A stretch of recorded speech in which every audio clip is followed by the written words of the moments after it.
विद्यार्थी मित्रांनो, मी Nazneen Inamdar MPSC live channel मध्ये तुम्हा सर्वांचं मनपूर्वक स्वागत करते। आज आपण जे एमपीएससी लाईव्ह आणि विद्यानिकेतन अकॅडमी यांचा संयुक्त उपक्रमाने पोलीस भरती 2022 साठी टेस्ट सिरीज सुरू केलेली आहे। 149 रुपयामध्ये 25 टेस्ट असं या टेस्टचं स्वरूप आहे आणि त्यामध्ये टेस्ट सर्वांनी बरेच जणांनी विकत घेतलेत। तर त्या टेस्टचं विश्लेषण आपण पाहतोय आपल्या चॅनलवर। तर मागच्या वेळेस मी पहिल्या टेस्टचं विश्लेषण सविस्तरपणे केलेलं आहे। आज आपण जी दुसरी टेस्ट आहे आपल्या विद्यानिकेतन अकॅडमी आणि एमपीएससी लाईव्ह चॅनल यांच्याद्वारे जी दुसरी टेस्ट आहे ती दुसऱ्या टेस्ट मधलं अंकगणित आणि बुद्धिमापन या दोन्हीचं विश्लेषण बघणार आहोत। आज आपण अंकगणिताचं विश्लेषण पाहूया। तर टेस्ट मधला पहिलाच अंकगणित या टॉपिकवरचं पहिलंच गणित आहे। पुढे दिलेल्या गटामध्ये मूळ संख्येचा गट कोणता आहे ते ओळखा। अशा प्रकारची गणित तुम्हाला पोलीस भरती परीक्षेला विचारले जातात। मूळ संख्या कोणत्या, संयुक्त संख्या कोणत्या। मी आपल्या चॅनलवर संख्यांचा प्रकार हा एक व्हिडिओ टाकलेला आहे। ज्यांनी तो बघितला नसाल तर तो व्हिडिओ अवश्य बघा, जेणेकरून तुमच्या संख्यांबद्दलच्या ज्या कन्सेप्ट आहेत तर ते संख्यांचे प्रकार म्हणून संख्यांचे सगळे प्रकार सांगितलेले आहेत।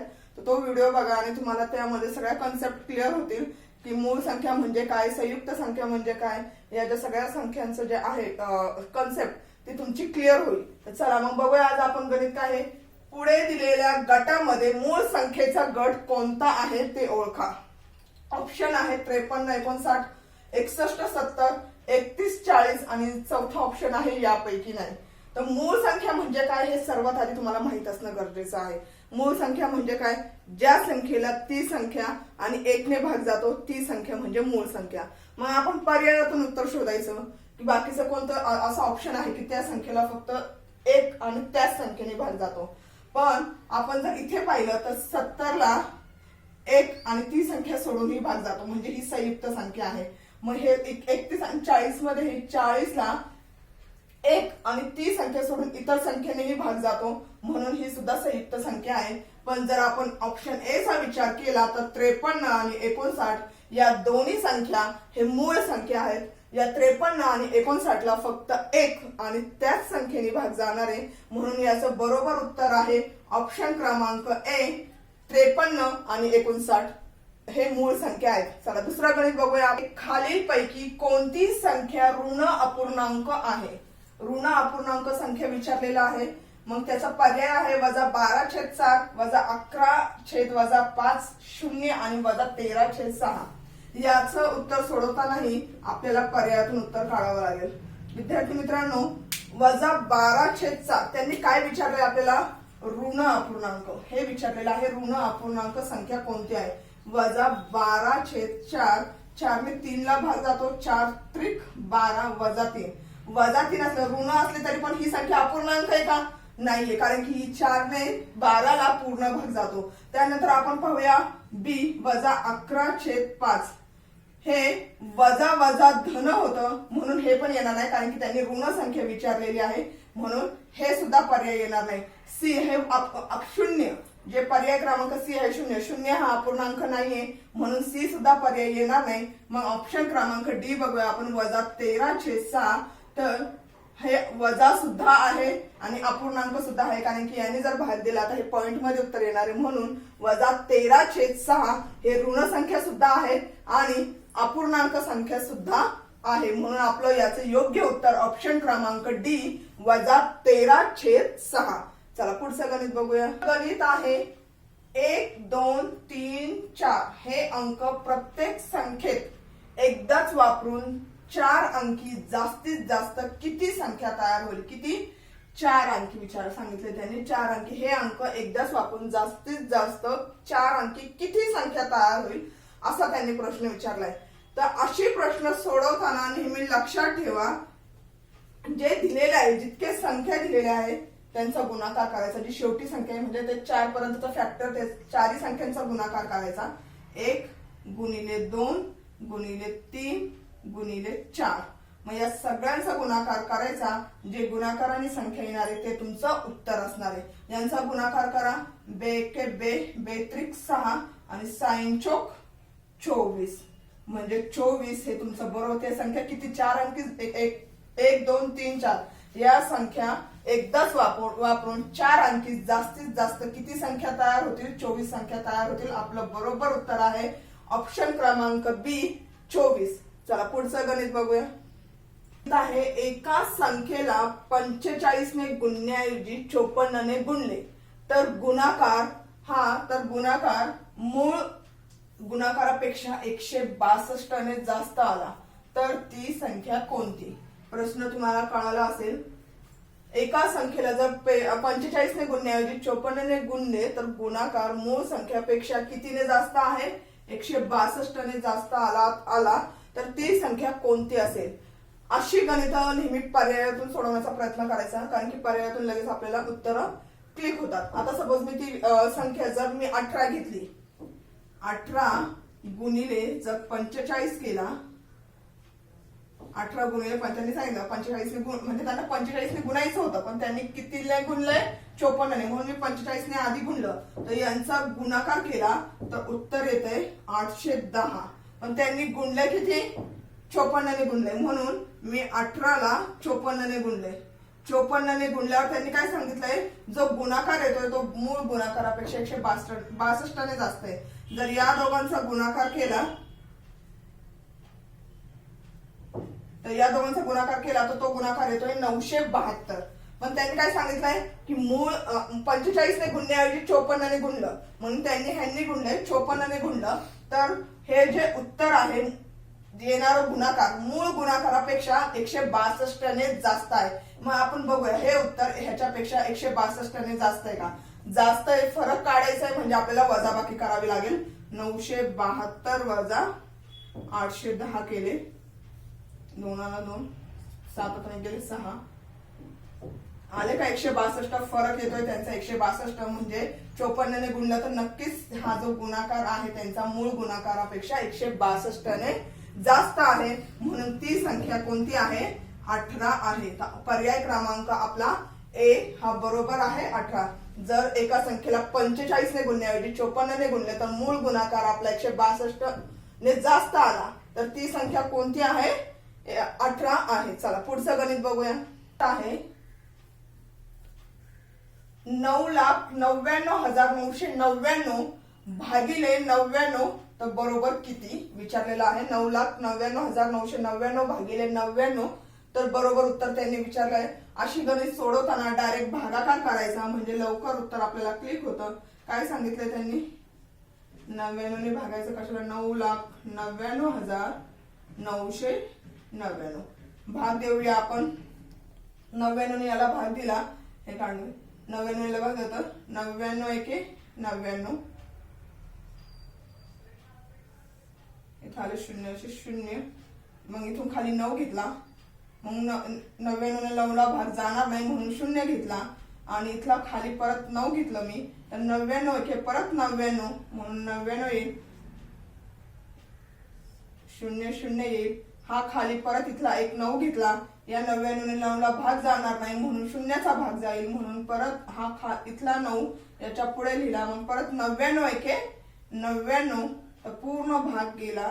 अशा प्रकारे हे संख्येला या पूर्ण भाग गेलेला आहे. तर आपलं बरोबर उत्तर आहे 1101. तर हे आपलं बी हा पर्याय बरोबर आहे. 10,101 उत्तर हे आपलं बरोबर उत्तर आहे. अशा स्वरूपात आपण भाग दिला, भाग देत नाही हे भाग तुम्हाला माहितीच असेल. जेव्हा भाग असं द्यायला आपल्याला अवघड जातो तेव्हा सरळ उभ्या स्वरूपात भागाकार करा. उभ्या स्वरूपात भागाकार केलं की लहानपणाची जी आपली पद्धत आहे, ज्या पद्धतीने तुम्हाला सोपं वाटेल त्या पद्धतीने भागाकार करत चला. उत्तर तुमचं आलं. बी ऑप्शन क्रमांक आलेला आहे. चला पुढचं गणित बघूया. आहे एका टोपलीत आंब्याचे 25, 30 किंवा 15 याप्रमाणे गट केल्यास प्रत्येक वेळी 6 आंबे उरतात तर टोपलीत कमीत कमी किती आंबे असतील? ऑप्शन आहे 144, 156, 306 आणि 294. विचारलं काय तुम्हाला लक्षात घ्या प्रश्नात. एका टोपलीत आंब्याचे 25, 30 आणि 15 याप्रमाणे गट केले. 25, 30 आणि 15 याप्रमाणे जर गट केले तर प्रत्येक वेळेस 25 आंब्यांचा गट केला किंवा 30 आंब्यांचा गट केला किंवा 15 आंब्यांचा गट केला तर प्रत्येक वेळेस 6 आंबे बाकी उरतात. तर टोपलीत कमीत कमी काय विचारलंय, कमीत कमी किती आंबे असतील. लक्षात घ्या, त्यांनी विचारलंय कमीत कमी. कमीत कमी म्हणजे आपल्याला या 3 संख्यांचा लसावी काढावा लागणार आहे. तर आपण लसावी काढूया. 3 संख्यांचा लसावी काढला तर आपल्याला कमीत कमी किती आंबे असतील टोपलीत हे उत्तर सापडणार आहे. जर मी 25, 30 आणि 15 यांचा लसावी काढूया आपण. लसावी ही पद्धत अतिशय सोपी आहे. या पद्धतीने लसावी काढला तर अतिशय म्हणजे लवकरात लवकर उत्तर आपल्याला मिळतं. 25, 30 आणि 15चा लसावी काढूया. अगोदर बघूया कशाने तिन्ही संख्येला भाग जातोय. 5 ने तिन्ही संख्येला भाग जातो म्हणून मी 5 घेतलं. 5 5 25, 5 30, 5 त्रिक 15. मग यातल्या कोणत्या संख्येला तिन्ही संख्येने भाग जातो. 5 ने तर नाही भाग जाणार, 3 ने या 2 संख्येला भाग जातो म्हणून मी 3 ने भाग दिला. 3 दुने 6, 3 एके 3. हा 5 जसा तसा लिहिला. आणि पुढे या दोघांना कोणत्याही संख्येने भाग जाणार नाही, पण मी 5 ला पूर्ण भाग द्यावा लागला आपल्याला लसावी काढायचं म्हणून. 5 येईल, 5 एके 5 आणि इथं 2 ने पूर्ण भाग देण्यासाठी 2, 2 एके 2. मग अशा प्रकारे ही जी आहे यांचा गुणाकार करायचा तर आपल्याला लसावी भेटणार आहे. मग यांचा गुणाकार केला 5 गुणिले 3 गुणिले 5 गुणिले 2. किती येतो यांचा गुणाकार. 5 त्रिक 15, 15 त्रिक 15 पाची 75 आणि 75 दुने 150. म्हणजे आंबे हे किती सांगितलं त्यांनी टोटल आपली लसावी आला 150. पण हे उत्तर होणार आहे का 150. तर 150 आपलं उत्तर नसणार आहे, कारण की त्यांनी काय सांगितलं 25, 30, 15 याप्रमाणे गट केल्यास प्रत्येक वेळेस 6 बाकी उरतात. म्हणून मला या 150 मध्ये 6 मिळवावे लागेल. जे बाकी उरतात प्रत्येक वेळेस ते 6 याच्यामध्ये मिळवावे लागतील. तर माझं बरोबर उत्तर येणार आहे 156, जे कमीत कमी टोपलीत आंबे असतील. तर किती टोपलीत आंबे असतील. पर्याय क्रमांक बी 156. कारण आपण लसावी काढला, लसावी काढून या सगळ्यांचा गुणाकार करून 150 उत्तर आलं. पण हे आपलं उत्तर नाहीये, कारण की त्यांनी सांगितलंय की प्रत्येक वेळेस बाकी किती उरतंय 6 उरतंय. म्हणून 6 याच्यात मिळवावे लागतील, तेव्हा आपल्याला उत्तर येईल 156. चला पुढचं गणित बघूया. गणित आहे 43 गुणिले 75 अधिक 57 गुणिले 75 बरोबर किती. आणि पर्याय क्रमांक आहे 7500, 750, 6750 आणि 4275. अशा संख्या दिलेल्या आहेत. तर अशी गणित सोडवताना तुम्ही गुणाकार करत बसणार का. गुणाकार करायचे नाही, याची एक ट्रिक्स आहे. ट्रिक्स नुसार अशी गणित सोडवावी लागतात. पण सुरुवातीला आपण गुणाकार करून बघूया की गुणाकाराने उत्तर काय येतात आणि ट्रिक्स नुसार हे उत्तर आपलं बरोबर येते का. सुरुवातीला आपण गुणाकार करूया. 43 गुणिले 75 यांचा गुणाकार केला. 5 त्रिक 15 इथं आले, 5 चोक 20 आणि 1 21 इथं अधिक 7 त्रिक 21, 7 त्रिक 21 इथं आले 1 इथं आले 2, 7 चोक 28 आणि 2 30. म्हणजे यांचा गुणाकार आला हा 43 गुणिले 75. आणि जर 57 गुणिले 75 केला तर यांचा गुणाकार येतो 5 7 35 इथं आले 3, 5 5 25 आणि 3 28. इथं एक संख्या आपण गुणाकार करताना इथं अधिक किंवा शून्य मानतो, मी बेरजेचं चिन्ह लिहिलेलं आहे. 7 7 49 इथं आले 4, 7 5 35 आणि 4 39. यांची बेरीज केली तर 8 8 16 आणि 1 17, 9 आणि 1 10, 2 12 आणि 4. हे दोघांची म्हणजे यांचा गुणाकार सांगितलं. 43 गुणिले 75 येतोय 3225 आणि 57 गुणिले 75 येतोय 4275. आणि यांची बेरीज केलेली आहे. जर यांची बेरीज केली 3000 याच्या खाली मी हे बेरीजेच लिहिलं 3225. तर आपलं बरोबर उत्तर आहे 9 आणि 1 10. बघा यांची आपण हेचा गुणाकार केलाय, त्यांनी बेरीज केली आहे म्हणून आपण यांचे सुद्धा बेरीज करणार आहोत. जे गुणाकार आलेला आहे 4275च्या इथे मी 3225 लिहिलेला आहे. त्यांची बेरीज करू. 5 आणि 5 10 इथं आलं 1 7 आणि 3 10 इथं आलं 1 2 आणि 4 2 2 4 आणि 1 5 आणि 4 आणि 3 7.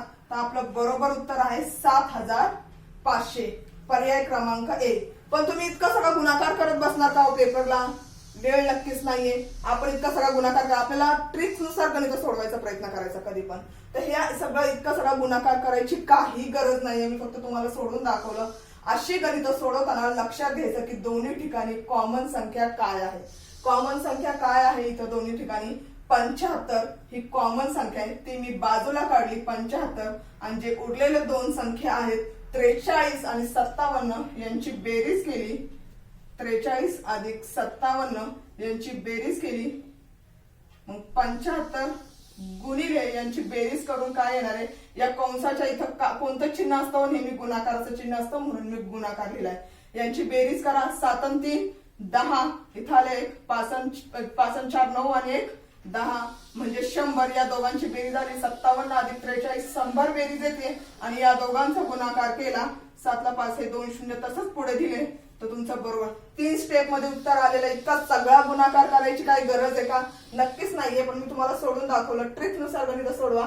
75 कॉमन होता म्हणून मी 75 बाजूला काढला, 43 अधिक 57 लिहिले आणि त्यांची बेरीज करून 75 गुणिले 100 केला. उत्तर तुमचं आलेलं आहे 7500, पर्याय क्रमांक 1. चला पुढचं गणित बघूया. पुढचं गणित आहे 72 ही संख्या दोन पूर्ण संख्यांच्या गुणाकाराच्या रूपात जास्तीत जास्त किती प्रकारे लिहिता येईल. आपल्याला काय विचारलंय, 72 ही संख्या दोन पूर्ण संख्याच्या गुणाकाराच्या रूपात जास्तीत जास्त किती वेळा लिहिता येईल. मग 72 आपल्याला दोन पूर्णांक संख्येचा गुणाकाराचं स्वरूप विचारलेलं, किती वेळा लिहिता येईल. यासाठी 72 ला किती संख्येने भाग जातं ते आपल्याला आधी काढावं लागेल. कोणकोणत्या संख्येने 72 ला भाग जातं ते आपण काढूया. म्हणजे एक स्वरूपाचं आपण 72चे फॅक्टर काढणार आहोत की 72 ला कोणकोणत्या संख्येने भाग जातं. मग एकाने 72 ला 72 एके 72, 2 ने भाग जाईल, 3 ने भाग जाईल, देऊन भागायचं 3 ने भाग जाईल, 4 ने भाग जाईल, 6 ने 5 ने जाणार का 72 ला भाग नाही जाते, मग 6 ने भाग जाईल, 7 ने जाणार आहे का 7 ने 72 ला भाग नाही जात, 8 ने भाग जातो, 8 9 72, 9 ने भाग जातो, आणि त्यानंतर 10 ने भाग नाही जाणार 72 ला, 11 ने पण भाग नाही जाणार, 12 ने भाग जातो, त्यानंतर 12 नंतर कशाने भाग जातो, 12 नंतर 18 ने भाग जाईल 72 ला, आणि त्यानंतर 36 ने भाग जाईल 72 ला, आणि त्यानंतर 72 ने 72 एके 72 असं इतके संख्या जे आहेत की त्याने 72 ला भाग जाणार. 18 36 आणि 72 सॉरी याच्यामध्ये अजून एक संख्येने भाग जाईल. 18 नंतर 24 ने सुद्धा 72 ला भाग जातो, त्यानंतर 36 ने सुद्धा 72 ला भाग जातो, आणि 72 ने सुद्धा भाग जातो. मग आता आपण त्यांनी सांगितलं दोन पूर्ण संख्यांच्या गुणाकाराच्या रूपात किती संख्या लिहिता येईल. मग आपण सुरुवातीला असं लिहायचं 72 गुणिले 1, 72 गुणिले 1 या एका प्रकारे लिहिता येईल. दुसरं आहे 36 गुणिले 2, तिसरं आहे 24 गुणिले 3, चौथं आहे 18 गुणिले 4, पाचवं आहे 12 गुणिले 6, आणि 6वं आहे 8 गुणिले 9 किंवा 9 गुणिले 8, कोणतं लिहा 8 गुणिले 9. असे 6 प्रकारे आपल्याला या संख्या म्हणजे यांचा गुणाकाराच्या स्वरूपात दोन पूर्ण संख्यांच्या गुणाकाराच्या स्वरूपात आपल्याला लिहिता येईल. 72 एके 72, 36 दुने 72, 24 त्रिक 72, 18 चौक 72, 62 72 आणि 8 9 72 असे एकूण किती 6 प्रकारात आपल्याला ते संख्यांचा पूर्ण गुणाकाराच्या रूपात लिहिता येईल. मग आपला ऑप्शन क्रमांक बी 6 हे उत्तर बरोबर आहे. चला पुढचं गणित बघूया. गणित आहे पी ही 11 ने निशेष भाग जाणारी विषम संख्या आहे. तर 11 ने निशेष भाग जाणारी पी च्या पुढील दुसरी विषम संख्या कोणती. गणित कळालंय का तुम्हाला. पी ही 11 ने निशेष भाग जाणारी एक विषम संख्या आहे. तर 11 ने निशेष भाग जाणारी पी च्या पुढील दुसरी विषम संख्या कोणती. जर ही पी ही संख्याने संख्येला जर 11 ने निशेष भाग जाणार तर ते संख्या 11च्या पाढ्यातीलच असेल हे नक्की आहे. जर 11 ने निशेष भाग झाला तर ती संख्या पी ही संख्या 11 ही असू शकते, 33 ही असू शकते किंवा 55 ही असू शकते. चला आपण 33 मानूया. पी ही संख्या जर 33 असेल, पी बरोबर जर 33 असेल तर पी ही संख्या 33 आहे तर पी पी ला 11 ने निशेष भाग जाणारी विषम संख्या आहे. तर 11 ने निशेष भाग जाणारी पी च्या पुढील दुसरी संख्या, जर पी ही 33 असेल तर पी च्या पुढची दुसरी विषम संख्या कोणती? पहिली विषम संख्या कोणती? पी च्या पुढची पहिली विषम संख्या. पहिली विषम संख्या कोणती? पी च्या पुढची पहिली विषम संख्या आहे 33 नंतर 44 आहे. 33 11 ते 33 11 चौक 44. 44 विषम संख्या नाहीये, 44 समसंख्या आहे, कारण की एकच स्थानी 4 आहे. ज्या संख्येच्या एकच स्थानी 0 2 4 6 8 या संख्या येतात ती संख्या समसंख्या असते. आपल्याला इथे विचारले विषम संख्या, म्हणून 11 चौक 44 होणार नाही. तर 33 नंतर पहिली विषम संख्या ही आपली किती असणार आहे? 55 असणार आहे. आणि 33 नंतर आपल्याला दुसरी विषम संख्या विचारलेली आहे, म्हणून दुसरी विषम संख्या,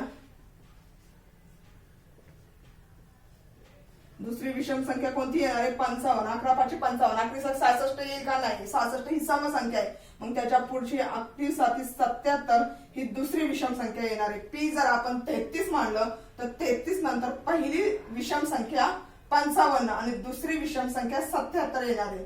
तर दुसरी विषम संख्या कोणती? तर ही दुसरी विषम, त्यांनी ऑप्शन मध्ये 77 दिलेले नाहीये. जर 77 काढण्यासाठी मला 77 मधून 33 वजा करावे लागतील.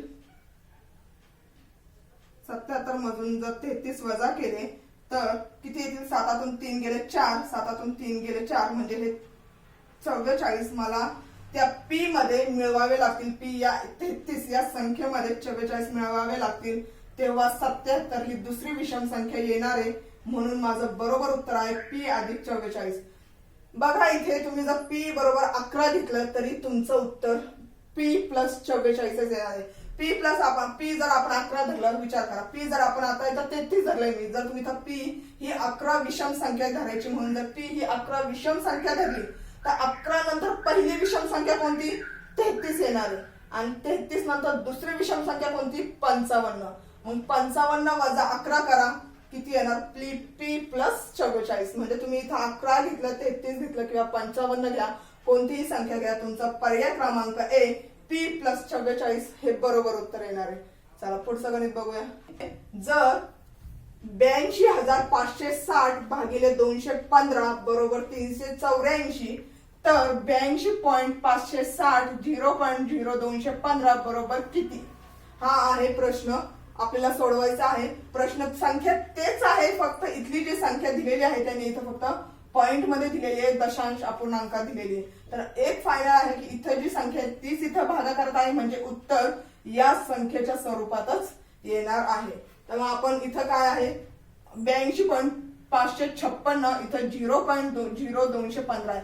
इथं दशांश अपूर्णांक चिन्हांचा गुणाकार आणि भागाकार करताना नेहमी लक्षात ठेवायचं दशांश अपूर्णांक किती संख्या सोडून आहेत. इथं किती संख्या सोडून आहेत? 1 2 3 4. इथं किती संख्या सोडून आहे? 1 2 3.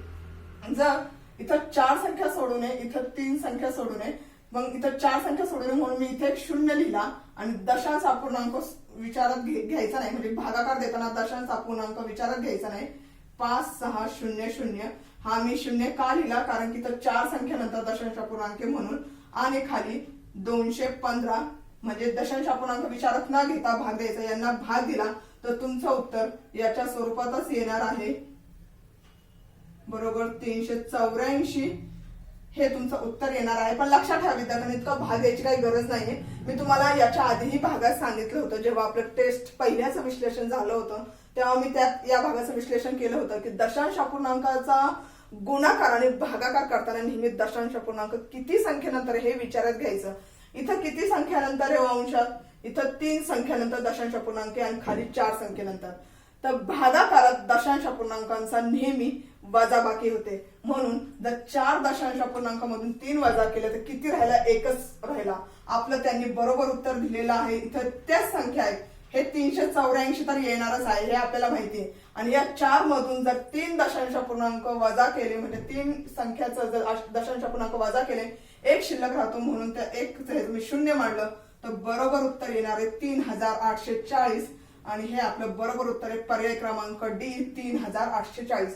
दशांश अपूर्णांक चिन्ह देताना ही सोपी ट्रिक आहे. दशांश अपूर्णांक मधून भागाकारात वजाबाकी करायची असते आणि गुणाकारामध्ये दशांश अपूर्णांकाची बेरीज करायची असते.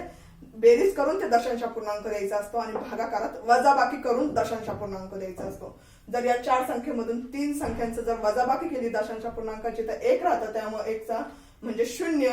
मग जे बरोबर होतं 384. एक 0 मांडलं. आपलं पर्याय क्रमांक डी 3840 हे बरोबर उत्तर आलेलं आहे. अशा प्रकारे आपण आज दुसऱ्या टेस्ट मधले अंकगणिताचे 10 गणितं पूर्ण केलेली आहेत. ज्यांनी अजून टेस्ट लावली नसेल आपली तर त्यांना टेस्ट लावायची असेल तर त्यांनी या नंबरवर संपर्क करा. 7796051557 या नंबरला कॉन्टॅक्ट करा आणि तुम्ही 149 रुपयामध्ये 25 टेस्ट घेऊ शकता. त्या टेस्टचं स्वरूप मी तुम्हाला सांगितलेलं आहे मागच्या भागात. 10 पॅटर्न वाईज असणार आहे, 10 सब्जेक्ट वाईज असणार आहे आणि 10 जिल्हा वाईज असणार आहे. तर या प्रश्नपत्रिकाचा बरेच जणांना फायदा होत आहे. तुम्हालाही जर फायदा करायचा असेल स्वतःचा तर तुम्ही ह्या टेस्ट जरूर लावा. 149 मध्ये, फक्त 149 मध्ये तुम्हाला 25 टेस्ट मिळणार आहे. चला भेटूया मग आपण पुढच्या भागात. धन्यवाद.